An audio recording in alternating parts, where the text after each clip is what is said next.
Hey BookTube, it's Kim at Middle of the Book March, and this is the concluding video of our Wuthering Heights Readalong for last week. Oh my goodness, I love this book. If you haven't been able to tell already, I adore this book. And we just got done with Jane Austen July, and I read two Jane Austen novels, Persuasion and Northanger Abbey. And I do love Jane Austen. Well, I do like Jane Austen a lot, future video in mind, but I am honestly not a giant Jane Austen Janeite. I really do enjoy her books, not all of them, but give me the Brontes, man. I'm all over the Brontes. Oh, what a great book Wuthering Heights is. We're going to talk about this because we're going to talk about the love story aspect. Is there one? Is this a love story? Is this at all a romance? So let's get into the last section of the book. Nellie has been sick, and Edgar has been sick, and Catherine is nursing both of them, going back and forth. But what she's also been doing is secretly taking a ride to Wuthering Heights to see Linton. So eventually, Nellie gets word that Catherine has been going to visit Linton. But Catherine has been kind of ambivalent because she's starting to see Linton's actual personality. And she's like, he's kind of, he's grumpy, he's sickly, he's annoying, he's back and forth. And one of the things that Catherine says about him is, he wanted all to lie in an ecstasy of peace. I wanted all to sparkle and dance in a glorious jubilee. They have very different outlooks on life, and Linton, all Linton wants is peace and quiet and rest and beauty and tranquility, and Catherine wants to sparkle and dance and live, and so they are not well matched at all. It becomes interesting, the interactions between Catherine and Hareton, who is Hindley's son that Heathcliff kind of took over. Stole him too. But what basically starts to happen is Catherine wants to continue to go to Wuthering Heights to see Linton. And she eventually gets her father's approval because her father decides that maybe he should encourage this relationship because Edgar knows he's dying and he wants Catherine to have love. And he thinks that maybe it could be with Linton. So he starts to realize that she's visiting, and so that's where we're at. But Nellie and Catherine are going together, and they're going to see Linton. There comes a point where they don't want Catherine to go onto the grounds of Wuthering Heights because they're really afraid of what Heathcliff is going to do. And it's interesting because they make a plan to see Linton, and he's very close to the door of Wuthering Heights. He had made an agreement to meet them, kind of a middle-of-the-road neutral spot on the moors. But he's not there, and they go to look for him, and he's actually very close to the estate. But what he's done is he's tricking Catherine. He is trying to appeal to her emotions to get her closer and closer to the heights. And he's basically acting like he's terrified of his father, and he just wants her there. He wants her presence. And it's obvious that he's terrified of Heathcliff, and he doesn't want Catherine to speak out against him because he could be right behind them. He could be coming right around the corner. And we start to see that Linton is tortured by his father. And you can imagine, me as the reader, I'm imagining what that means. Heathcliff bullying his son, and Heathcliff being brutal and unloving and unkind toward Linton, which is all true. But we don't know that. So I as the reader am imagining, and kind of my imagination is worse than reality. But in this case, it's not worse than reality because Heathcliff really is torturing his own son emotionally and is purely using him. It comes to where Catherine and Linton are talking, and he admits to Catherine that his father threatened him, and Linton is trying to convince Catherine to do something. Come to find out, based on conversation with Heathcliff himself, Catherine realizes that Heathcliff's aim is to have the two children married. And he says, "I shall be your father tomorrow, all the father you'll have in a few days. And you shall have plenty of that. You can bear plenty. You're no weakling. You shall have a daily taste if I catch such a devil of a temper in your eyes again." He's basically telling Catherine, I'm going to be your father now because your father's almost dead. He's going to die in a few days. And I'm going to be all you need. And don't you dare cross me because I'm going to make you sorry.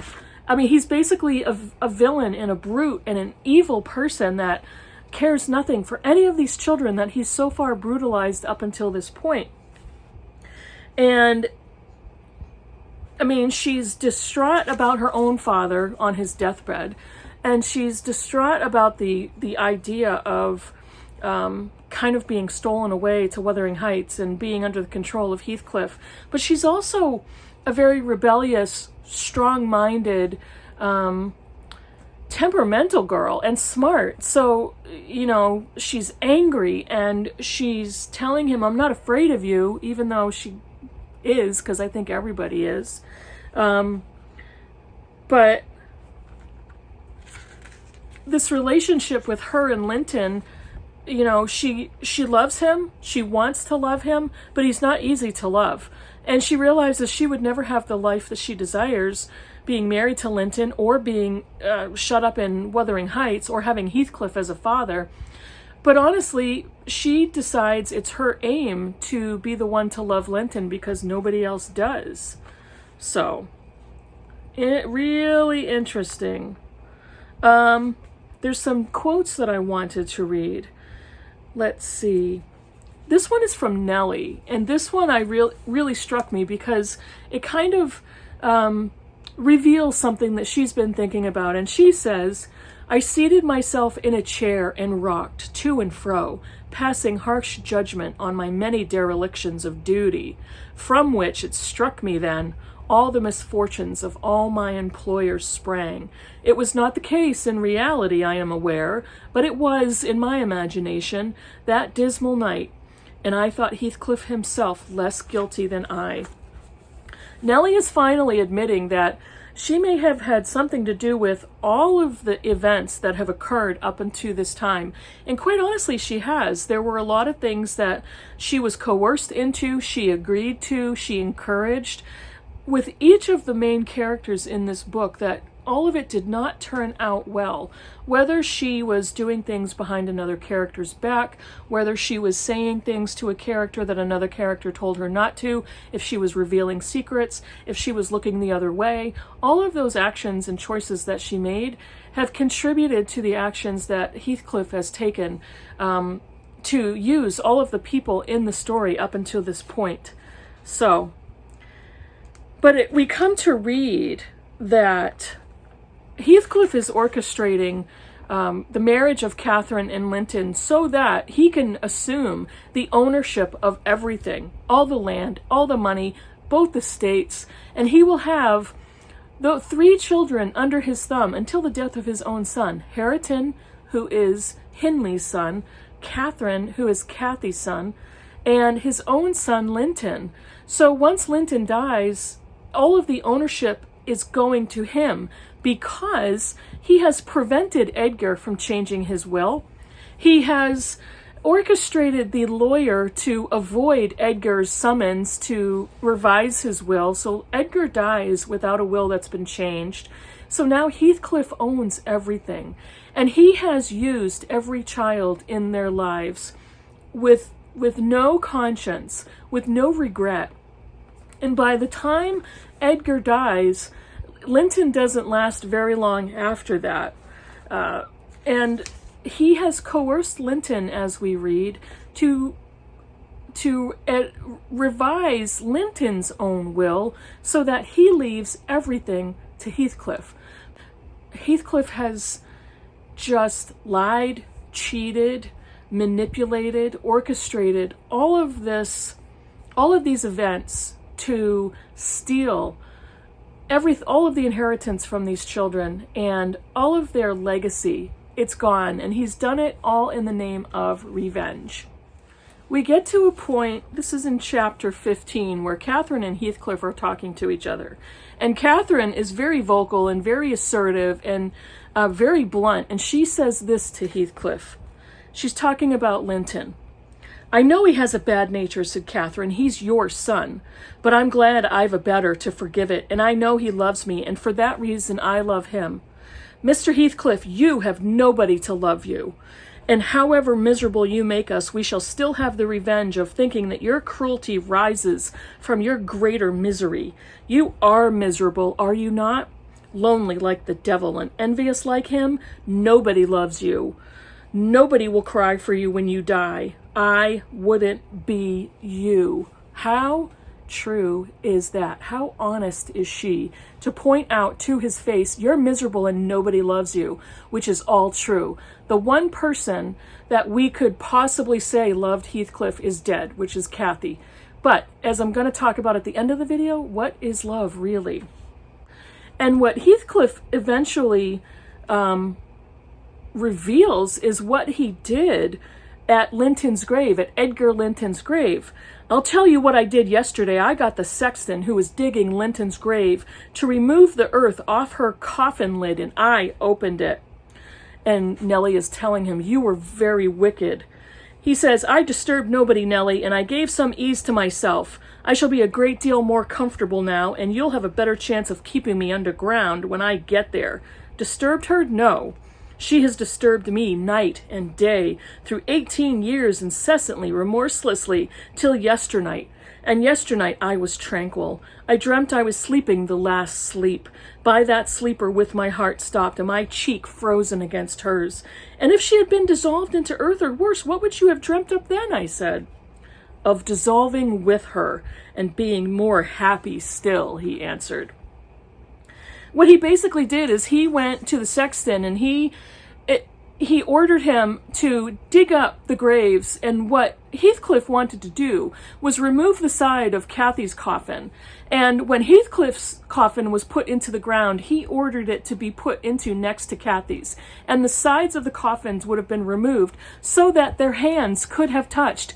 And it's like, this is such a twisted picture, a twisted reality of where they're going to lie in death, and he's going to finally be at peace knowing they can reach out and touch each other in death. It's a really weird, twisted, Gothic climax to what happens after he's going to die. So eventually we keep reading, and Mr. Lockwood, Mr. Lockwood re-enters the story because he's finally recovered from his illness and he's continuing to listen to Nellie's story. And once he's finally recovered, he decides, "I'm getting out of here. I can't stay at Thrushcross Grange any longer. I'm leaving." But he goes to Heathcliff and he tells him, "I want to settle my accounts. I'm going to leave for 6 months, but here's the money that I owe you." And he actually starts to think that maybe, possibly, he can gain Catherine's affections and take her with him and marry her. But that's an interesting turn of events. The whole time we're also reading about the changing feelings between Hareton and Catherine, especially on the part of Hareton. We notice that he's looking at her more, he's noticing her. She basically has taunted him and mocked him for his inability to read. He becomes extremely angry with that, but they still are interacting and they still are noticing each other.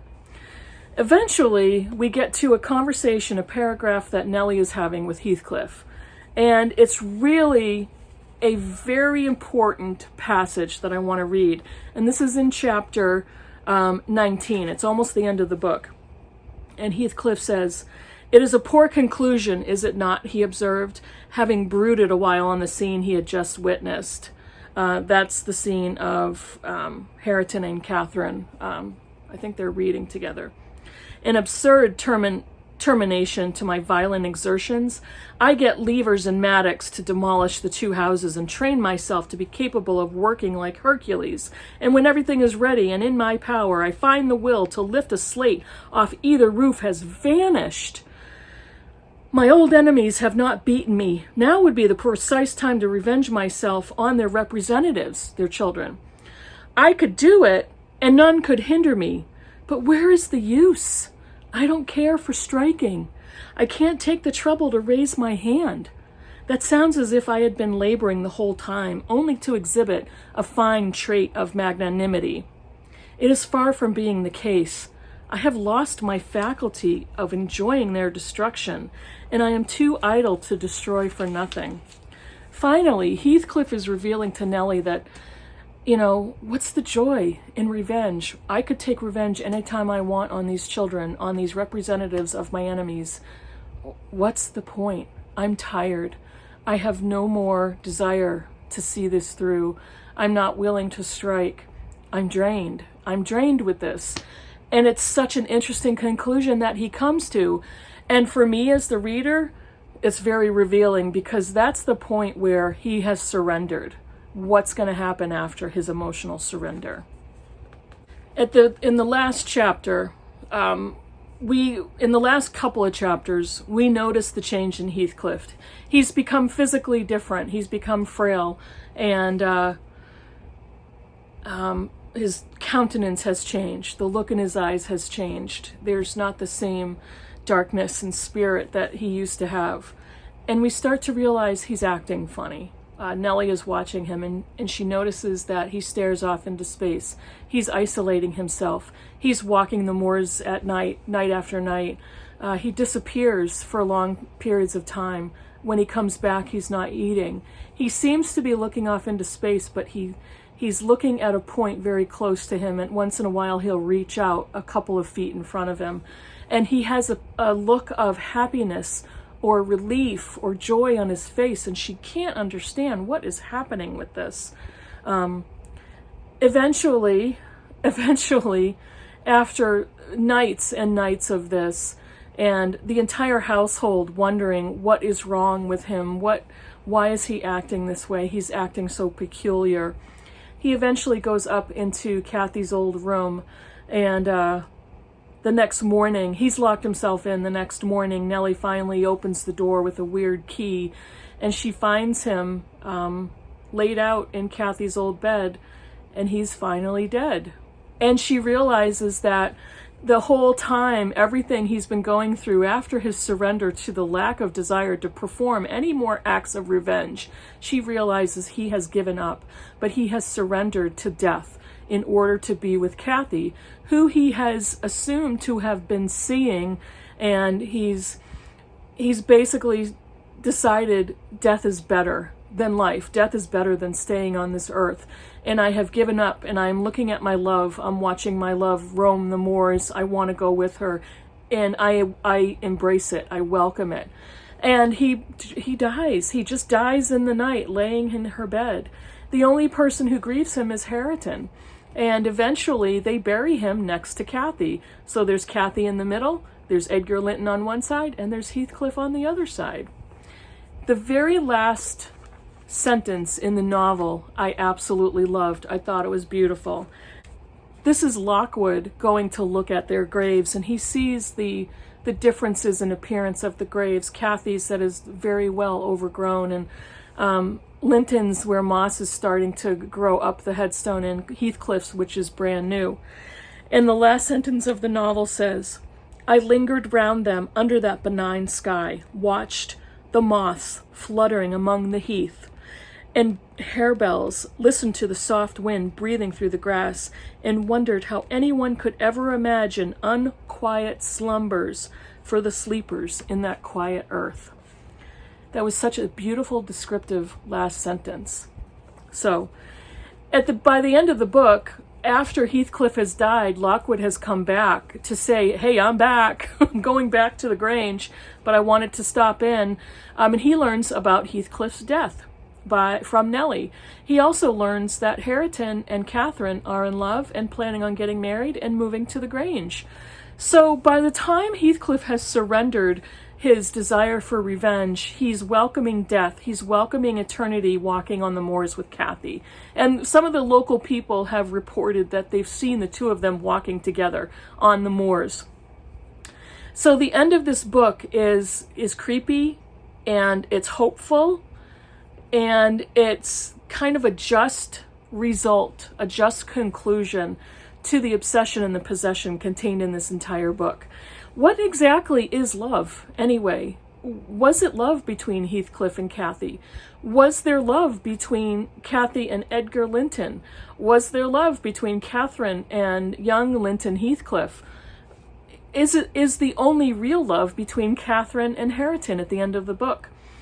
It's a really interesting question because the definition of love is so subjective, but what happened between Cathy and Heathcliff is a very twisted obsession, possession, desire for one soul to connect with another one, to make one soul between the two of them, and that bond, that unbroken bond. But when I as an adult consider what love is, that's not what I think of. And that's not something that can be maintained between two people. Even if I look back into the, late 1700s, early 1800s, where the book takes place, is that any different than our contemporary world today? Maybe, because between the Grange and the Heights, there was so much isolation and loneliness that maybe it was the only thing that was possible was to be obsessed with the person in the house 4 miles away from you. So that is the end of our read-along. I absolutely adore this book. I'm going to say it again. This is one of my favorite classics of all time. One of the only books in my life that I have read this many times. I think this is the 6th time I've read it, 6th or 7th. I will read it again. I will read it again on my own and just soak in the words and soak in the descriptions. I did want to show you one thing. I received a beautiful birthday present from my friend Britta, and this is a special edition book, and I want to get this author right. This is this gorgeous special edition Wuthering Heights by Marjolaine Bastian, I think is how you pronounce her name. And I don't know if anybody has seen this, but it's just a beautifully created book. There's a little bit of, the flowers are kind of a raised texture, and there's gold foil on the front of this book and on the back that has the description. But within the book, it's the entire text of the novel. When you open the book, there's illustrations peppered throughout, but this is the title page. It's just beautiful, the artwork in this book. There's kind of a black and white illustration. I wanted to show you there's kind of different, I guess you would call them pieces of ephemera that have to do with the novel. And the first one that you find is, and it's basically, you open a page and you find this, and this is a map of West Yorkshire. And when you open it, it's really a whole map. And it's just absolutely beautiful, the artwork in this book. And when you continue to read through the book, there's different illustrations on different pages. And, here's just a few small illustrations. I'll try to show you some bigger ones. There's animals, rabbits. And like right here, here's another insert. What is this? This is a biography of Emily Bronte. And it's right in the center, not in the center, but it's right in the middle, somewhere in the middle of the book. And it continues like that. There are inserts everywhere. This one, and I wish I could show you all of them, but I don't have a lot of time. I don't want to make the video too long. There is this one. This is a letter to the publishing company, and it's from Ellis Acton and Currier Bell, which is Emily, Anne, and Charlotte Bronte. Now at the very end of the book, which I just discovered, there is this, and it is the Earnshaw and Linton family trees. Look at the paper that is printed on. And let me open it and show it to you. I'm going to cover my face for a minute. Isn't that absolutely gorgeous? And this comes in so handy for understanding all of the family relationships. But it was just such a beautiful birthday present.